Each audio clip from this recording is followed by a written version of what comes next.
ಅದರ ಜೊತೆಗೆ ಸರ್ವೋದಯ ಸಂದೇಶವನ್ನು ಕೊಡ್ತಾರೆ.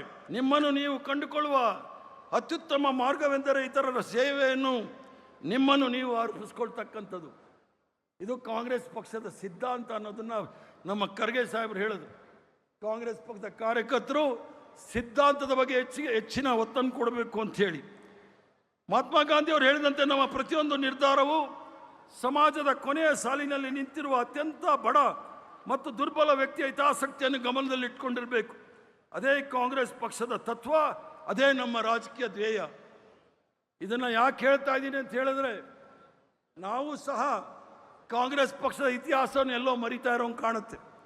ಇಲ್ಲ, ಭಾರತೀಯ ಜನತಾ ಪಾರ್ಟಿಗೆ ಯಾವುದೇ ಧೈರ್ಯ ಇಲ್ಲ. RSS ಅವರು ಪುಕ್ಕಲ್ರವರು. ನಾವು ಸುಮ್ಮನಾಗಿರೋದ್ರಿಂದ ಅವ್ರಿಗೆ ಅವಕಾಶಗಳಾಗ್ತಾ ಇದೆ. ಅದರಿಂದ ನಾವೆಲ್ಲ ಎಚ್ಚರ ವಹಿಸಬೇಕಾಗತ್ತೆ. ಪಂಡಿತ್ ಜವಾಹರ್ಲಾಲ್ ನೆಹರೂರವ್ರ ಬಗ್ಗೆ ಇಡೀ ಜೀವನ ಉದ್ದಕ್ಕೂ ಈಗಲೂ ಸಹ ನಿರಂತರವಾಗಿ ಅವ್ರಿಗೆ ಅವಹೇಳನ ಮಾಡ್ತಕ್ಕಂಥ ಕೆಲಸ RSS ಅವರು ಮಾಡ್ತಾ ಇದ್ದಾರೆ.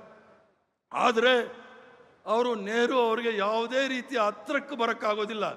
RSS ಅವರು ಇರಲಿ, ಭಾರತೀಯ ಜನತಾ ಪಾರ್ಟಿಯ ಯಾವುದೇ ದೊಡ್ಡ ನಾಯಕ ಅಂತ ಅನಿಸ್ಕೊಂಡವನು ಕೂಡ ಪಂಡಿತ್ ಜವಾಹರ್ಲಾಲ್ ನೆಹರೂರವ್ರ ಹತ್ರ ಬರೋಕ್ಕಾಗೋದಿಲ್ಲ. ಅವರ ಮೊದಲನೆಯ ಭಾಷಣ ಅಣೆಕಟ್ಟುಗಳು ಆಧುನಿಕ ಭಾರತದ ದೇವಾಲಯಗಳು.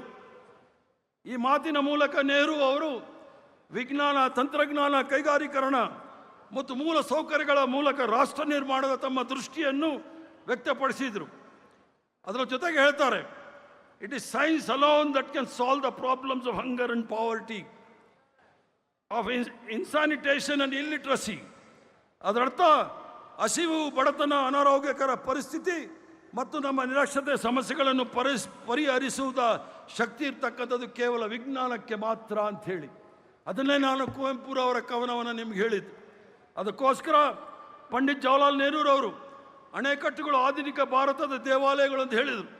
ಸ್ವತಂತ್ರ ನಂತರ ಕಾಂಗ್ರೆಸ್ ಪಕ್ಷದ ಅವರ ದೂರದೃಷ್ಟಿಯ ನಾಯಕತ್ವದಲ್ಲಿ ಉಕ್ಕಿನ ಕಾರ್ಖಾನೆಗಳು, ಅಣೆಕಟ್ಟುಗಳು, IITಗಳು, ವೈಜ್ಞಾನಿಕ ಸಂಶೋಧನಾ ಸಂಸ್ಥೆಗಳು ಮತ್ತು ಪ್ರಜಾಪ್ರಭುತ್ವದ ಬಲಿಷ್ಠ ಸಂಸ್ಥೆಗಳನ್ನು ನಿರ್ಮಿಸುವ ಮೂಲಕ ಆಧುನಿಕ ಭಾರತದ ಅಡಿಪಾಯ ಹಾಕಿರ್ತಕ್ಕಂಥದ್ದು ಪಂಡಿತ್ ಜವಾಹರ್ಲಾಲ್ ನೆಹರು ಅಂತ ಹೇಳಿದ್ರೆ ಯಾರೂ ಸಹ ಅಲ್ಲಿಗೆಳ್ಲಿಕ್ಕಾಗೋದಿಲ್ಲ.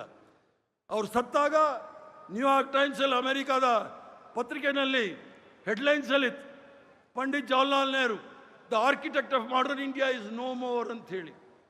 ಆದರೆ ನಮ್ಮ ಪ್ರಧಾನಮಂತ್ರಿಗಳು ಏನಕ್ಕೆ ಹೋಗ್ತಾ ಇದ್ದಾರೆ ಅಂತ ನೋಡಿ. ಟ್ರಂಪ್ ಮುಂದೆ ಈಗಾಗಲೇ ಸಂಪೂರ್ಣವಾಗಿ ಶರಣಾಗತರಾಗಿದ್ದಾರೆ. ಸರೆಂಡರ್ ಮೋದಿ ಅಂತ ಹೇಳಿ ನಮ್ಮ ನಾಯಕ ರಾಹುಲ್ ಗಾಂಧಿ ಅವರು ಸುಮ್ಮನೆ ಹೇಳ್ತಾ ಇಲ್ಲ, ಸಂಪೂರ್ಣವಾಗಿ ಸರೆಂಡರ್ ಆಗಿರ್ತಕ್ಕಂಥದ್ದು ನಾವು ನೋಡ್ತಾ ಇದ್ದೀವಿ.